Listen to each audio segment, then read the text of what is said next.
the world moves forward at an exponential pace.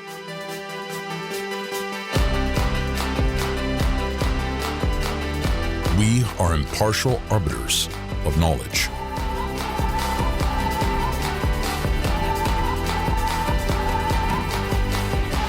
We are the navigators of disruption.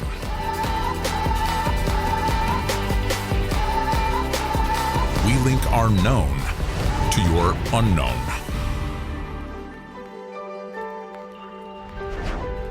We anticipate what it will take to thrive. Protecting your potential for growth in an exponential world. We are the trusted advisor.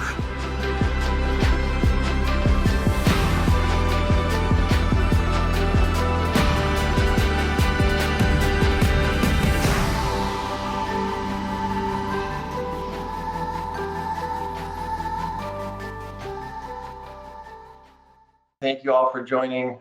We're very happy to have you here. Welcome to another episode of C3's What the Tech.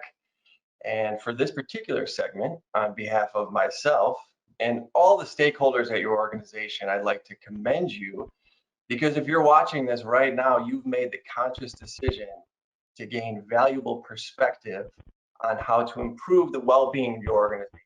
And that's what we're here to deliver for you today. So as most of you already know, C3 is a vendor-agnostic technology consulting firm that provides radically unbiased insights to help enterprise organizations make and implement highly effective, highly educated procurement decisions. What we typically do for all of our events is we gather information on what we're learning from our customers, what their pain points are, what they're interested in, and try to provide an educational platform to them to get more perspective, but also to learn just what other companies are doing. So we have a great agenda and panel for you today. What to expect. We're going to do a brief overview of some of the featured providers that we'd like to talk about today. Highly proven effective strategies for technology cost control, as well as some recent potentially COVID-related success stories, what organizations have done to quickly pivot and help their organization survive and thrive in the short and long term. And guys, I want to remind you, this is for you. My job is to be in the mind of an executive. We want to make sure we're talking about the items that you want to talk about, asking the questions that you want to ask. So please feel free to send them throughout the event. We're going to ask as many questions as we can in real time. So without further ado, let's get into it. We have a wonderful panel today. Extremely diverse. All of these companies offer very different services in a different way. So they're a wonderful complement to the C3 portfolio. What I love most about this panel today is, guys, these companies and the people that you're going to hear from today have truly seen it all. We have several Fortune 500 companies on here with us today, and regardless of how big, complex, messy and challenging your current situation might be, I promise you, all of these panelists have seen something worse, something weirder, something messier, something more challenging. So as you can imagine, being that cost control is a huge interest of organizations around the world, these companies have been working tirelessly for the last 3 months, helping companies save literally hundreds of millions of dollars, thousands of man hours, and thousands of actual jobs. So I personally feel very fortunate that these people were even willing to give us 1 hour of their time today. And I'm excited for you to hear from them. So without further ado, let's get into it. Our first guest that we have on here is the Executive Vice President of Warner Telecom, Tim Jews. Tim, thank you so much for being here today. Appreciate it. Yeah, thanks for having me. I definitely appreciate the opportunity to talk with you and your clients about our service. We kind of like you mentioned, we see the market right now as we're in the great optimization. Everyone's looking for ways to save money across landline, mobile, cloud, and software services. And with our tools and our features that we have for our clients, we help them to automate that process of collecting data and automating the algorithms that are needed to drive cost efficiency. So that is really where we're at today and what we're doing to help our clients, cut costs and to do things different.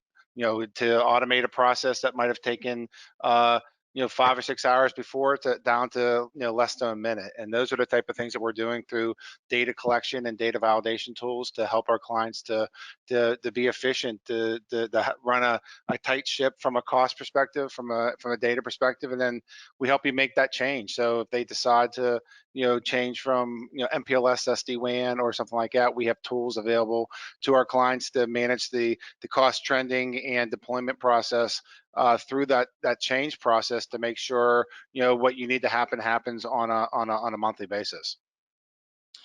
So, and that's great, Tim. Thanks for that. You and I talked a few weeks ago, and the first question I asked you was, what's going on over there? I mean, what has the current state been like at Warner? Because your core business model, I think, really hits home with what everyone's looking at today. So, what have you seen in the last 3 months compared to what it's been like for the last 10 years that you've been at Warner? How has it changed? Are companies focused on something different other than just cost savings? I mean, what changes have you seen from other organizations? Yeah, we've seen, like, I mean, a lot of clients come to us for the cost savings, but we've seen even in the more of an emphasis on the automation side. How can I be more efficient? How can I take these processes and manage it in a better fashion than I am today? Now, the savings is definitely the lead, and there's great savings that we're able to help our clients with through savings guarantees and other features that we have within our service platform. But I mean that review, and like you said, what's been going on since like mid-March, it's been nonstop, and you definitely weren't joking that taking time out is more challenging than you'd think. You'd think that with what's going on that things would be calmer, but we've been more busy the last 3 months than we were in any 3-month time period, because projects that were on hold, were released pretty much, beginning of April. Other projects happen faster than they normally would have because clients are looking for ways to reduce costs and to optimize their services and their inventories. And the great thing about our platform is it works across all the different verticals. The landline, mobile, cloud, software.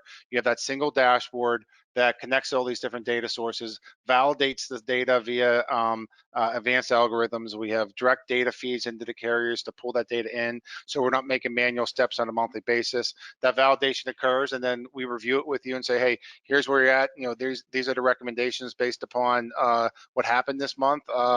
Provide your approval. You provide that approval, we'll go out and implement the changes that you approve.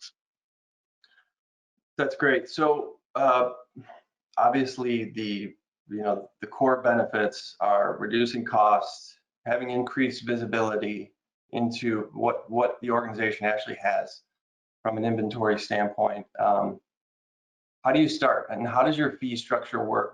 Can you give us just a high level overview of what the initial engagement is, and are there any risks or upfront costs? I mean, what do you need from me?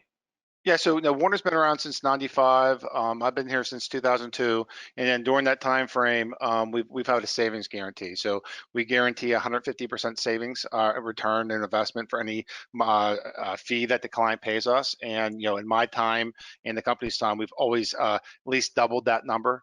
So that we've never had to actually refund money to a customer. So there's that, and beyond that, we have dedicated account reps managed from the accounting side, the auditing side, the enrollment side, and the project management side, who are dedicated to these customers to make the engagement go well. We're working directly with the carriers to obtain the information that we need, and basically the biggest challenge that we have, or biggest need that we have from our clients, is just making decisions. Hey, here's 50 things that we recommend. You have too many widgets here. You have the wrong price here. Please approve the approval to go and dispute these charges or make the changes, and then we proceed. Or your taxes are wrong, or your surcharges are wrong. That's where our system will go through and identify those things through automation, and then our team's working to implement the changes as needed moving forward.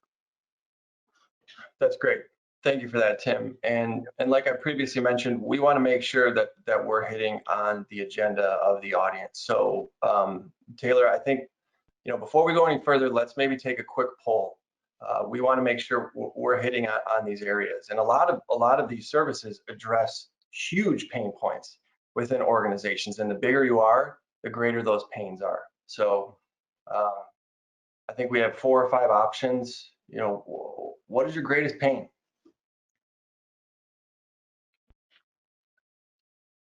I know what we see, global organizations have way too many vendors, and that could just be very cumbersome. We've also seen a lot of turnover in IT departments, and as time goes on, they just layer on additional services that they need to help their organization function. Fast forward 5-10 years and you have all kinds of stuff, and then you lose kind of visibility and clarity into what you actually have. So let's hear from the audience as to what your greatest pain is if you had to pick one. I want to make sure that we're hitting on the right topics for you. Yeah, definitely. And we'll leave it open for a few more seconds. It looks like a few more people are still voting. And as of right now, it does look like, oh, there's a slight change, but right now it does look like we have way too many vendors as the leader. Oh, we're starting to see a change.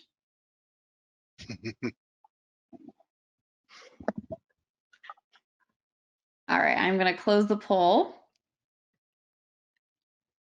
So it's a very interesting result, Kyle. It's number one is we have way too many vendors at 38%, and then the second, I guess you can say, topics are tied, that we don't have a good grasp on the actual spend, and that they think they're overpaying for what they need. Another one again, which was at 13%, we don't have enough, or pardon me, we don't have good grasp on the inventory. And interestingly enough, 0% voted that we don't have time to deal with this. So it's great to know that, again, that this is front of mind. You know, that's funny because 6 months ago, that actually would be an answer, that people didn't have time to deal with this. But now here we are, they seem to be more interested in this. And these answers are very justifiable, right? You have a global organization and you rely on that particular region to select the incumbent provider or the best provider and make those decisions and pay those bills. And as your organization grows, next thing you know, you have 50 providers in 20 different languages. And then all of a sudden, coronavirus hits and your revenues are down 90%. So it's, what do we do, right? So don't feel bad that you have too many vendors or you don't have a grasp on your spend. You're not alone, and there are way more companies out there with the exact same problem that you would imagine. So thanks so much for that, Tim and Taylor. Let's move on to our next featured presenter, someone who I'm very excited to talk to, Mike Saxby, the Vice President of VMOX. Thank you so much for being here, Mike. Yeah, thank you, Kyle. Appreciate it. Hopefully you can hear me okay. Yeah, you sound fine. And I guess before you tell us who you are and what you do, I'm actually very interested in talking with you because, you know, the organizations that we work with in the enterprise space have already hit $1 million a month very easily in their mobile spend. And that was pre-corona, right? And now everyone has virtualized their workforce and now everyone is mobile. So please, what has your life been like the last 90 days? Please tell us. Yeah, it's been interesting. I mean, I think going into it, we didn't know. And so now we've got a couple months behind us. The big thing that we were interested in seeing is how work remote and work from home changed mobile usage and the number of mobile devices. In very specific instances and in very specific verticals, like in the healthcare industry with some of the hospitals that we manage, we obviously saw a device count increase, but we also saw dramatic increases in usage. And I would say that those are kind of the anomaly industries. What we saw in most industries in their corporate liable environment is that, you know, device count may or may not have increased. Some industries with layoffs and furloughs decreased, but the biggest change that we saw was the dramatic decrease in consumption. As employees were working from home and weren't out in the field, usage dropped considerably. Specifically, most organizations run in a pooled or shared data environment, and data usage dropped. And for organizations that weren't managing that or looking at it on a, you know, sort of near real time during the bill cycle basis, found that a lot of organizations were overspending by a significant amount. If they were running maybe a 15 or 20% data buffer in a given bill cycle, you know, come COVID, with employees working from home, their data buffer could have been 50 or 60%. So we saw not that organizations were doing anything wrong, just by changes in patterns and consumption, saw a dramatic decrease. Some organizations now might be, after a couple of months, identifying that, going in and making necessary plan changes to rectify that. But the problem with that, and I think we'll see this in near-term future, is that as businesses start to reopen, as employees start to go back into the work or go back into the field, and it's going to be kind of state by state. I mean, I'm in Phoenix, Arizona, and we're pretty much at this point open for business. So as employees get back to work, if they've dramatically decreased the amount of data that they're buying, we're going to see organizations then have significant data overages. So it's kind of going to be a game of catching your tail, chasing your tail a little bit. So that's been one area, change in usage, and kind of adding on to what Tim saw. The other two other major things that we've seen is the need or necessity to augment or help with help desk or IT staff related. Saw a lot of organizations dramatically reduce their IT staff. Some have been slow in wanting to bring that full IT staff back, and they've looked to providers like us, and I think pretty much everybody on the call, to augment that for tasks that can't be automated. And then, as Tim pointed out, probably the single biggest thing that we're seeing is what we would call is the digitization of workflows and workloads. So it's specifically in the corporate owned or corporate liable mobile environment, being able to take ticket management or ITSM platforms, sort of the largest one that we see out there that enterprises use, or ServiceNow, and the carriers and some of the underlying platforms that they offer, tying those together through APIs and taking what was a very swivel chair manual process. I'm an employee working for a company. I go put in a ticket to ServiceNow, goes through its workflow, it gets approved, and it hits that help desk. And that help desk agent at the company is swivel chairing between, their ticket system and multiple different sort of carrier systems, or maybe even internally financial systems. Being able to integrate all of those systems and automate and take a process that might have taken 2 or 3 or 4 days and really make that happen with a click of a button, but also have that bi-directional communication. It's probably one of the biggest things that we're seeing or getting from a request perspective. But ironically, that workflow, digitizing workflow, was also one of the single biggest things we saw coming into it as well. It's almost kind of become even more important. So those are kind of the 3 big areas that we're seeing right now. No, that's great. And VMOX has been a well-known player in this space for many, many years in helping produce very fast results of visibility into your mobile inventory, and also identifying areas to optimize and reduce cost. I think you guys are an extremely flexible, nimble partner in this space. You've been great to work with. But for all the enterprise companies that are watching this, I have an internal team of analysts, project managers. We have a TEM solution today, so I'm good, right? I don't need this service, or what would you say to that?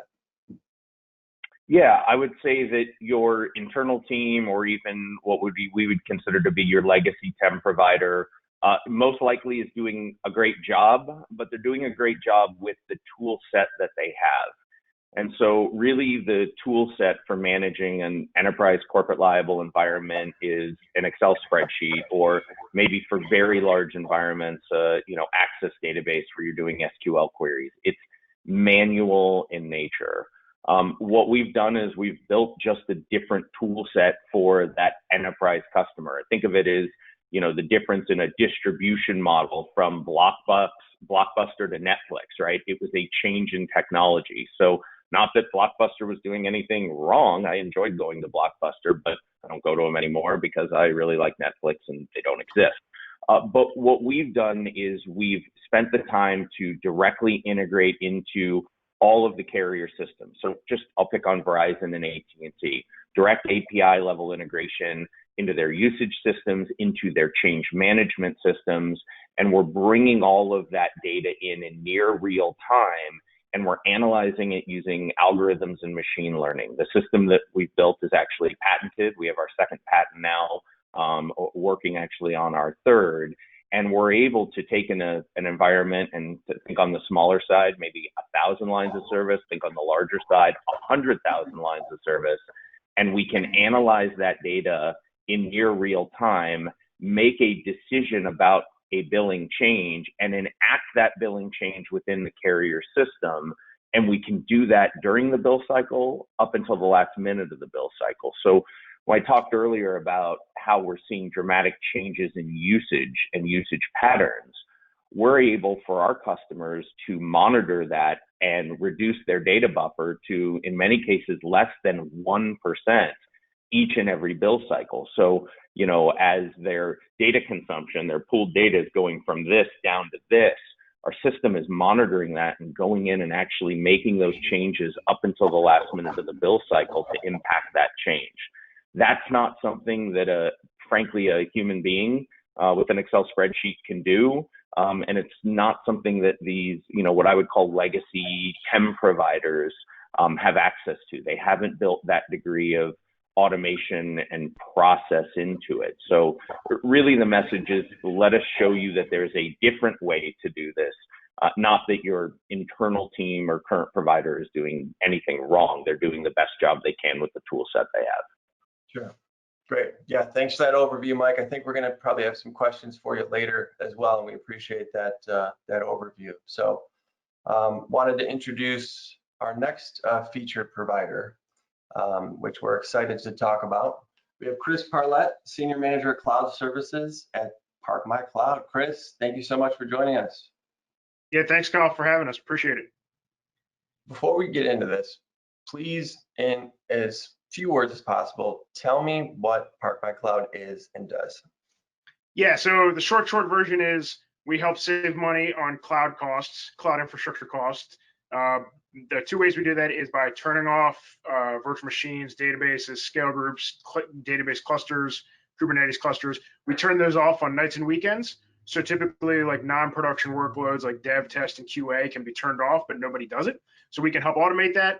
And then we can help right-size servers as well. So we can help show you a smaller size based on the data that we're getting from the cloud providers. So that's across AWS, Azure, and Google. And then we allow users to actually log in and manage their servers. So that way they don't have to open a ticket just to turn on their server after hours. They can manage it themselves. You can put limits around that and guardrails around that. But we're really focused on cost savings for the cloud infrastructure. So you ensure that whatever I'm consuming, or excuse me, whatever I'm actually paying for is truly what I'm consuming. Exactly. There's a lot of cloud waste out there. You know, a lot of people think, oh, I'm going to move to the cloud, it's going to be cheaper, and that's not true. And if you operate in the cloud the same way you're used to operating on premise, you're basically going to get burned because you're paying by the hour. And so on premise, you're used to spinning up VMs, devs just kind of turn stuff on and leave it on 24/7. It doesn't really matter.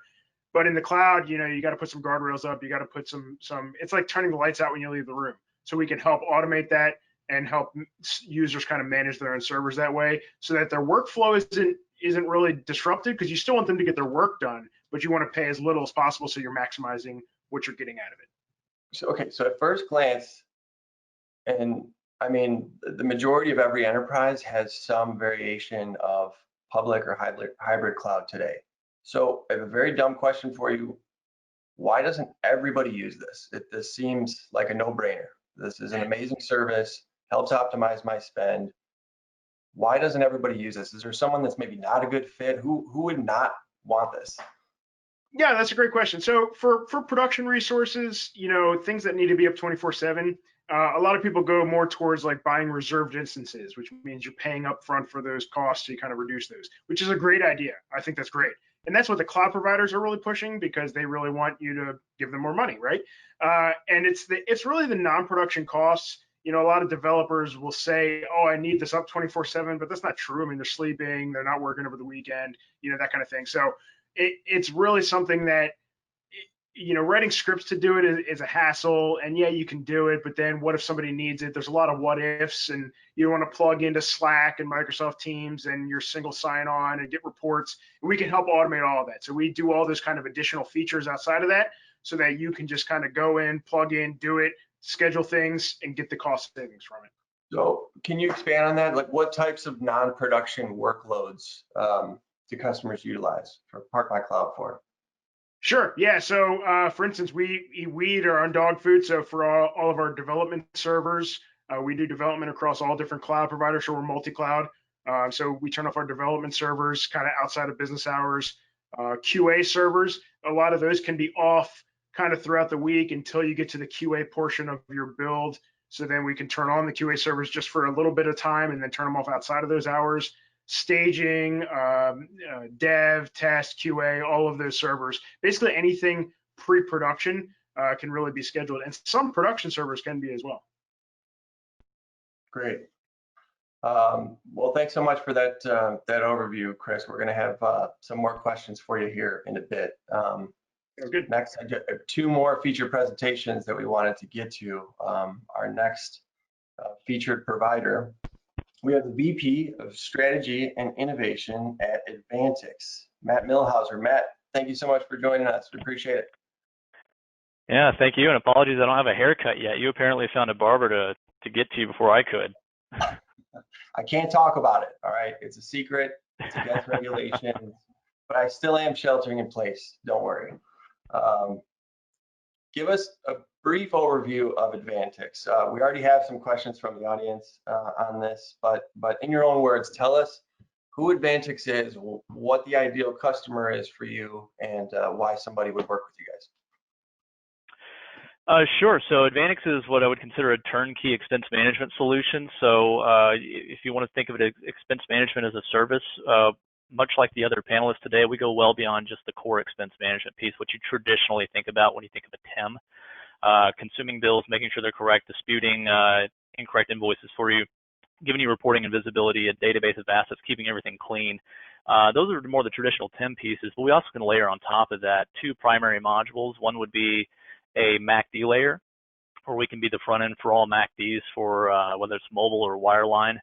And then we can also plug in a help desk module too that's US-based badge Advantix employees that can operate all the way up to 24/7, 365.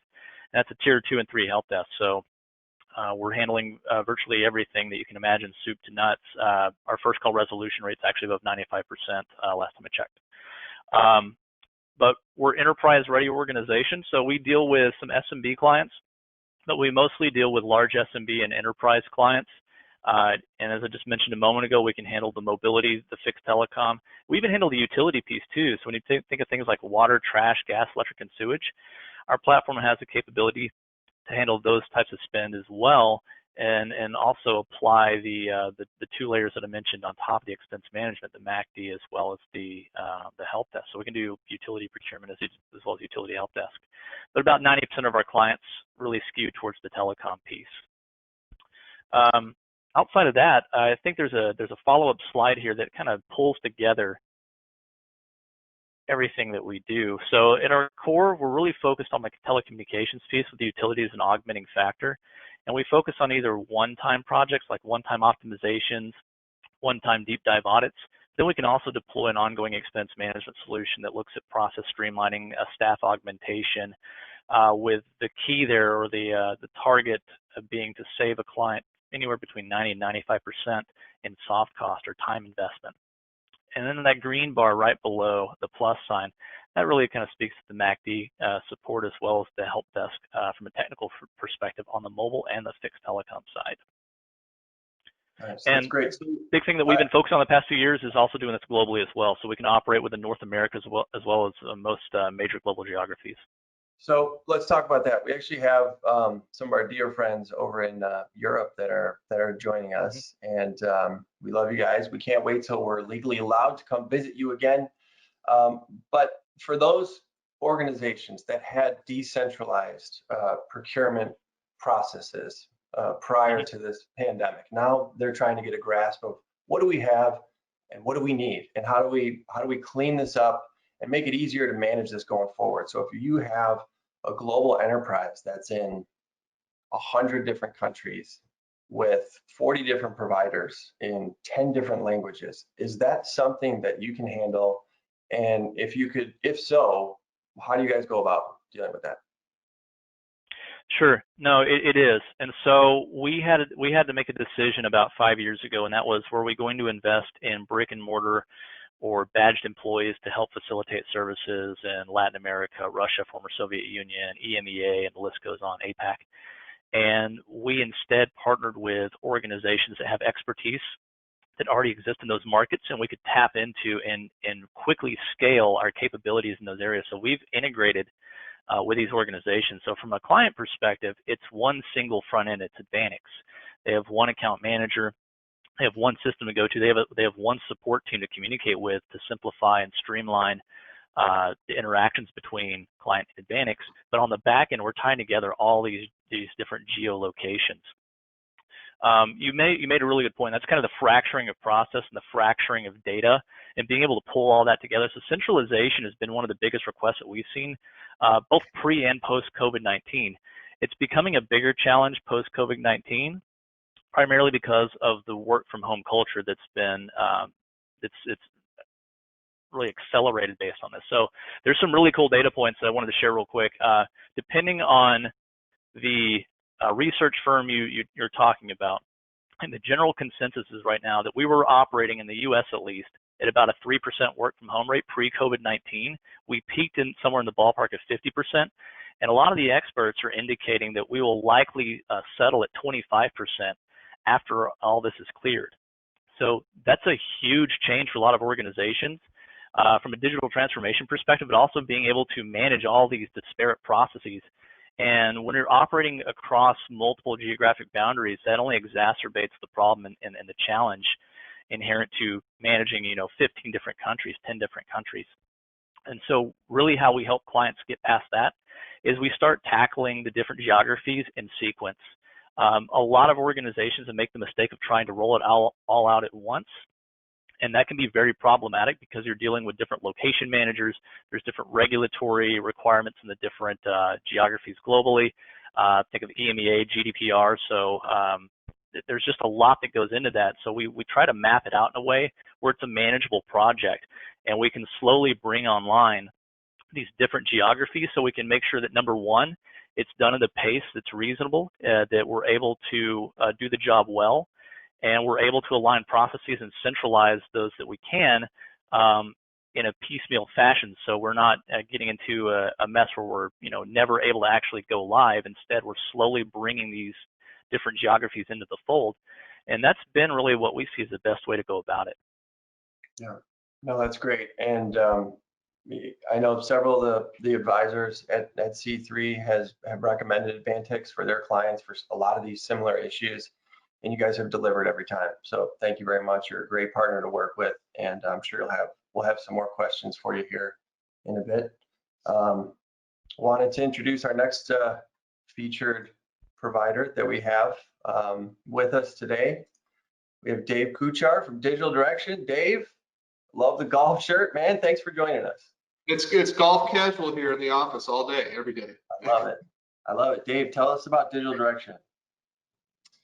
Yeah, so Digital Direction, established in 2002. We're based out of the Chicagoland area, and I've been with the company here for the last 10 years.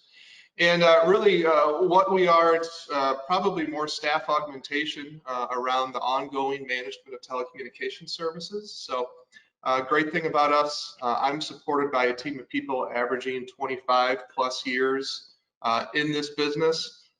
So our operations group supports our clients. They were ex-AT&T project managers, ex-Verizon customer advocates. Really, their group of super seasoned, tenured people that speak the language of the carriers, and we really know a lot of the intricate processes that the carriers have that translate into billing and installations and just kind of the ongoing daily customer service needs. Our people understand that. And we provide basically a white glove staff augmentation service to our clients.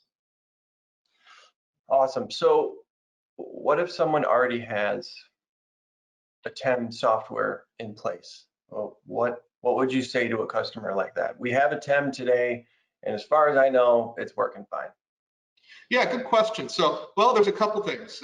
TEM is a great tool to effectively manage telecom.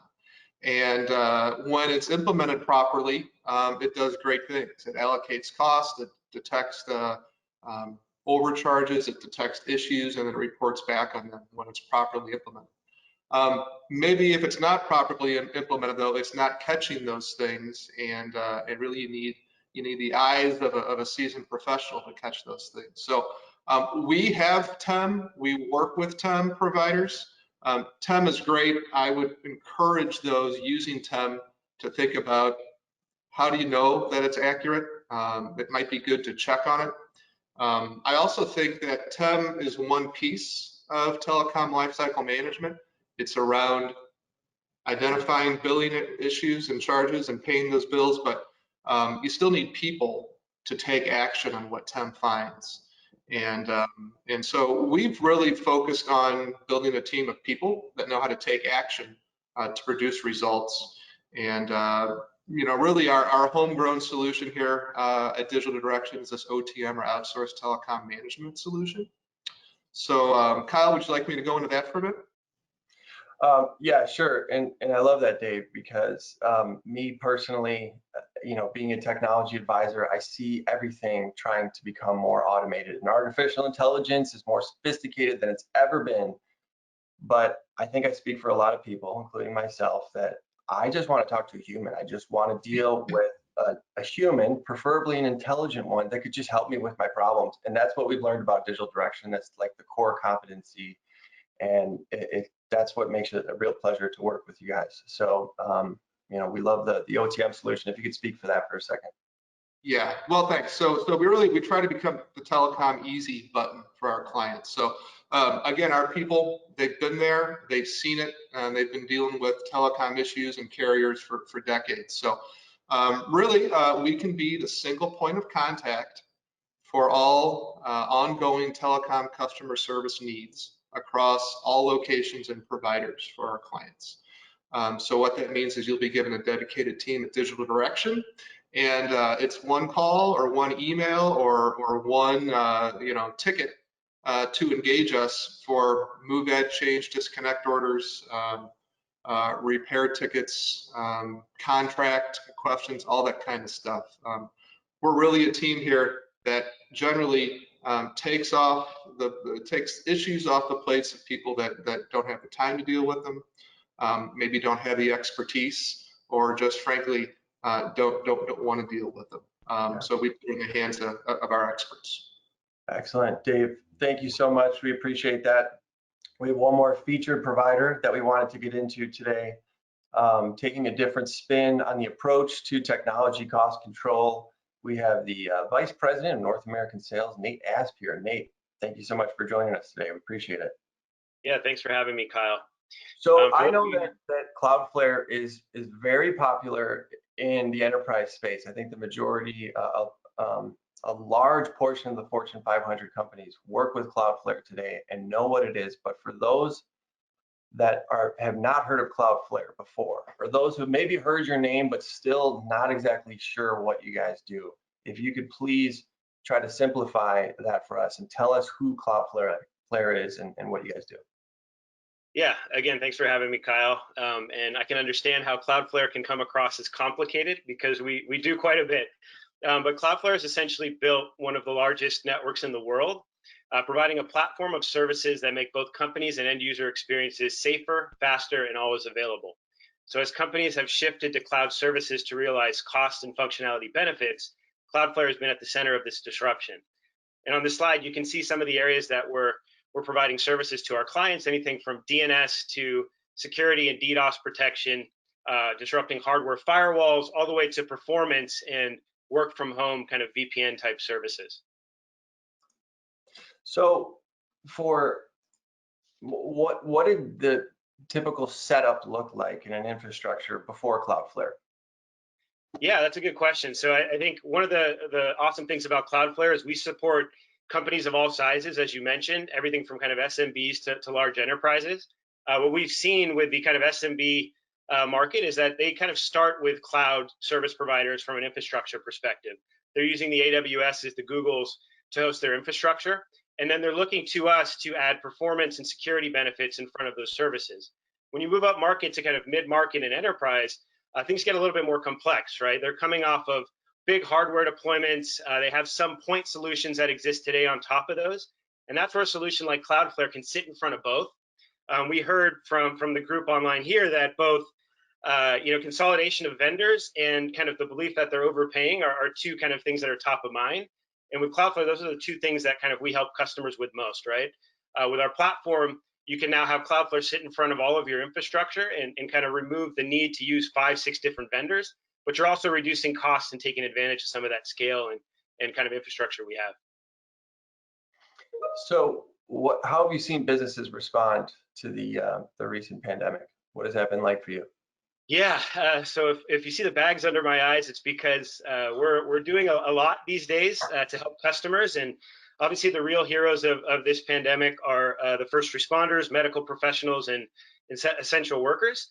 But a kind of effect of what's going on with COVID is kind of the doubling of internet traffic that we've seen, but also a shift to this remote first workforce, right? And so one of the things Cloudflare did is we actually gave away our Cloudflare for Teams product. And what that does is it makes it easier and more secure for employees to work from home without having to spin up clunky VPN services that are unreliable and not as secure and can be very costly.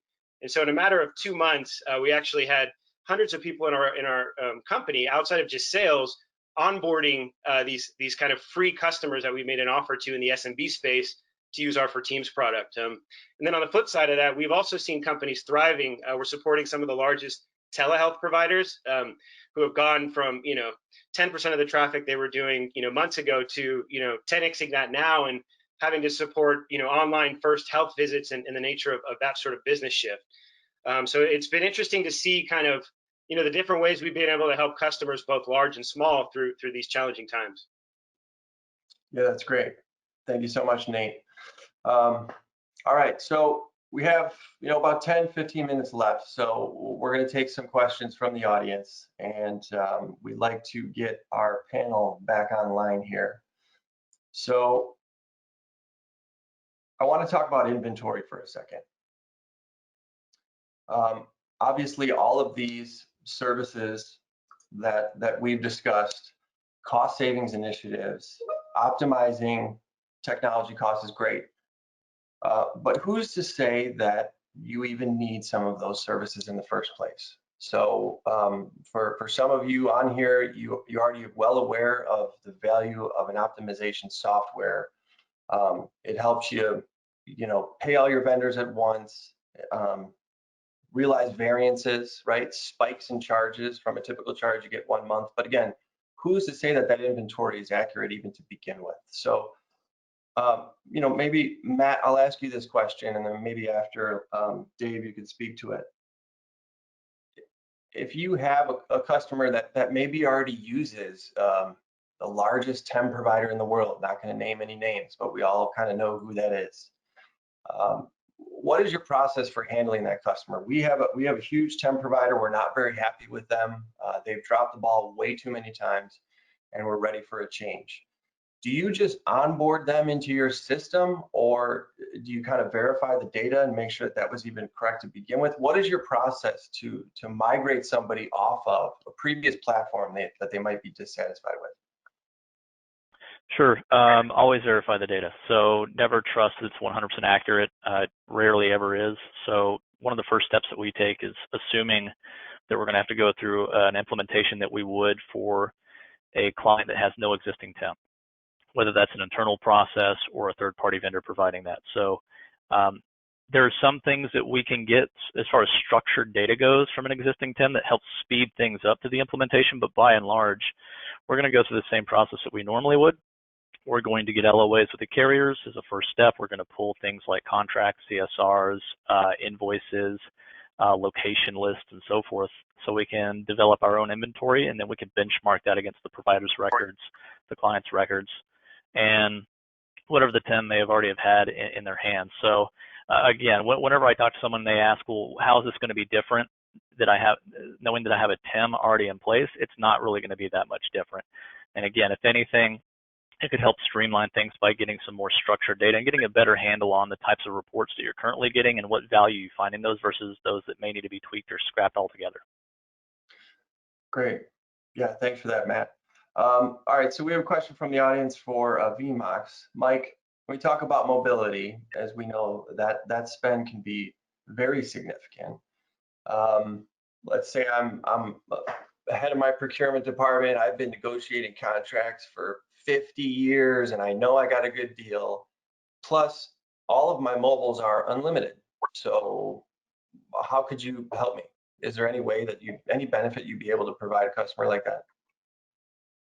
Yeah, for sure. Great question. We actually get that one a lot. So, contracts and implementation are two different things. So we talk to a lot of procurement folks, especially in the enterprise, and they go, well, we've got the best contract that's, we've ever seen with Verizon and AT&T. We even paid Gartner to give it the stamp of approval that it's in the top 1%.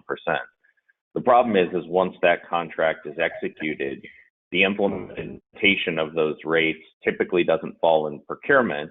And even to implement what's in that contract, you need a very advanced system to do it. So the important thing is to separate out a contract and the rates that you get in an agreement from what is actually happening. You actually have to implement it. So in the case of a customer that negotiated highly discounted, let's just say Verizon, flexible business, 1 gig, 5 gig, and 10 gig plans, well, making sure that each bill cycle that the right number of lines are on the 1s, the 5s, and the 10s is part of ensuring the compliance of managing against that contract and reducing costs. So from the procurement side, I look at companies like us and those that are on the call and say, we take that best in breed contract and actually implement it and ensure that it's being delivered.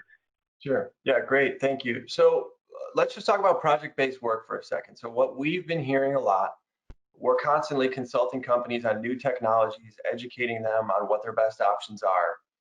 And during this economic dwell time that we're all in, a lot of organizations are just looking for quick savings realizations. Maybe it's because they want to keep retaining employees, whatever it might be. So let's assume that maybe they're not ready to onboard a new service or a new provider. They just want an individual project, contingency-based savings realization of things like telecom and mobility.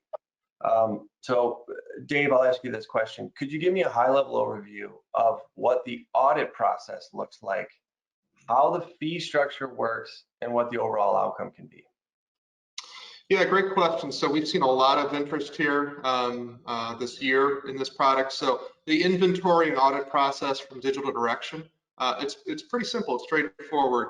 Our customer sends us whatever bills and contracts that they have for their telco services, and so this equates to basically everything AT&T can offer is within scope for us. Send us that information. We'll get that LOA signed. That's going to give us authority to contact your carriers for the other missing pieces that you don't have. And within about 8 to 10 weeks or so, we'll be back with a detailed service inventory. It's going to break down every type of telco service you have by your location. And it's going to identify costs and phone numbers and circuit IDs and contractual status. But we're going to find opportunities for cost savings and efficiencies when we do this, and we'll present those opportunities to you.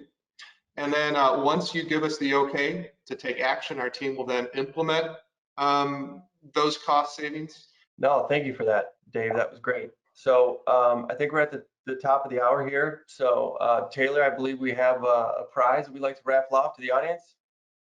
Yes, we do. So we have the Sonos, is it Play Bar Sound Bar? I think is what it's called.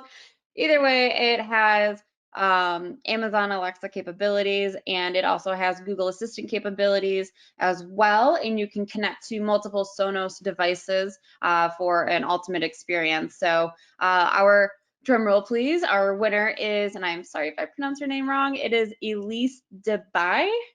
Hopefully I pronounced that right, but Elise, keep an eye out on your email. We will be emailing you to grab your address so we can send you your winnings.